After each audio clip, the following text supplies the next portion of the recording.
نبی پاک علیہ الصلوۃ والسلام نے فرمایا، رب فرماتا ہے میرا بندہ میرے بارے میں جس طرح کا گمان کرتا ہے نا،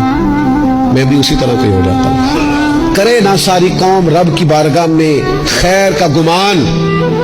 حضور کی اس حدیث کو سامنے رکھے اور اہلیان پاکستان گمان کرے کہ مالک تو ہمارا مالک ہے، تو ہمارے ساتھ جو کرے گا خیر والا ہی کرے گا، تو رحمت والا ہی کرے گا۔ اچھی کی امید رکھے، اچھائی کے رستے پر چل نکلے، خیر کی امید کر کے خیر کی راہوں کے مسافر بن جائیں، اللہ تبارک و تعالیٰ کی ذات پر بھروسہ کر کے رب رسول کی فرما برداری میں جد و جہد شروع کر دیں۔ حضور فرماتے، رب فرماتا ہے بندہ میرے ساتھ جس طرح کا گمان کرتا ہے